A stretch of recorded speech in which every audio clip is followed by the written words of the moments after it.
ఒక ఊర్లో ఒక కొడుకు తన తండ్రి భార్యతో కలిసి జీవించేవాడు. తండ్రి వృద్ధాప్యం కారణంగా అనారోగ్యంతో బాధపడుతున్నాడు. మామగారి అనారోగ్యం వల్ల భార్యకు చాలా పనులు చేయాల్సి వచ్చింది. ఒకరోజు భార్య తన భర్తతో, మీ తండ్రిని వృద్ధాశ్రమంలో వదిలేసి రండి, నేను ఆయనకి సేవ చేయలేను, ఆయన పండుగలకు కూడా ఇంటికి రాకుండా ఏర్పాటు చేయండి అని తెగేసి చెప్పి అక్కడి నుంచి వెళ్ళిపోతుంది. భర్త తన భార్య మాట విని ఆ తండ్రిని వృద్ధాశ్రమంలో వదిలేసి వెళ్ళిపోతాడు.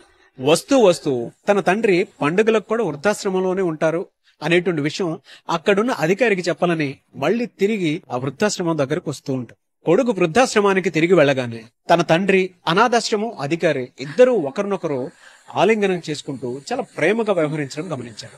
అదంతా ఆశ్చర్యంగా చూస్తూ ఇంతలోనే వాళ్ళిద్దరూ అంత త్వరగా ఎలా కలిసిపోయారు అని ఆశ్చర్యచకితుడవుతాడు. కొద్దిసేపటి తర్వాత తన తండ్రి తన గదిలోకి వెళ్లిపోయాడు. అప్పుడు కొడుకు ఆ అనాథాశ్రమం అధికారిని, మీరు నా తండ్రికి ఎప్పటి నుంచి తెలుసు అని అడుగుతాడు.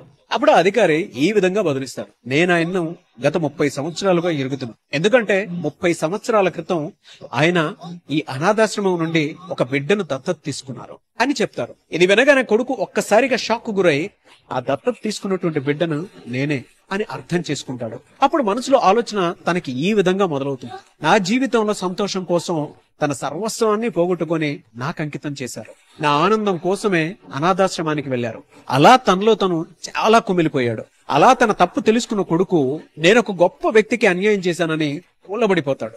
అక్కడ నుంచి తన తప్పుని గ్రహించి తండ్రిని క్షమించమని అడిగి ఇంటికి తీసుకుని వచ్చాడు. అంతేకాదు తన భార్య కూడా తన తండ్రికి సేవ చేయాల్సినటువంటి బాధ్యతను ఒక్కసారిగా గుర్తు చేయడం మొదలుపెట్టాడు. ఈ ఎంటైర్ ఇన్సిడెంట్ మనకేం సూచిస్తోంది అనంటే, తల్లిదండ్రులు తమ పిల్లల కోసం ఎన్నో సుఖాలను, త్యాగాలను వదులుకుంటారు. కానీ ఒక వయసు వచ్చిన తర్వాత, అంటే వృద్ధాప్యం వచ్చిన తర్వాత చాలా మంది పిల్లలు పేరెంట్స్ ను వదులుకొని వారి వారి జీవితాల్లో బిజీగా ఉంటూ ఉన్నారు. అలాంటి పేరెంట్స్ ని ఎవరైతే వదులుకొని వాళ్ళకి దూరంగా ఉండేటువంటి వాళ్ళు ఉన్నారో వారందరూ కూడా ఒక్కసారిగా ఈ వీడియో చూసిన తర్వాత మీ అభిప్రాయాన్ని కింద కమెంట్ బాక్స్ లో పోస్ట్ చేయండి. ఎందుకంటే మీకంటూ రెస్పాన్సిబిలిటీతో కూడుకున్నటువంటి జీవితాన్ని ఇచ్చినటువంటి తల్లిదండ్రులు ఉన్నారు. ప్రతి పేరెంట్ కి ఈ వీడియో మీ ద్వారా రీచ్ అవ్వాలని కోరుకుంటున్నాను. అండ్ అలాంటి జన్మనిచ్చినందుకు ప్రతి తల్లిదండ్రికి కింద థ్యాంక్స్ అనేటువంటి మెసేజ్ మాత్రం తప్పకుండా పోస్ట్ చేయండి.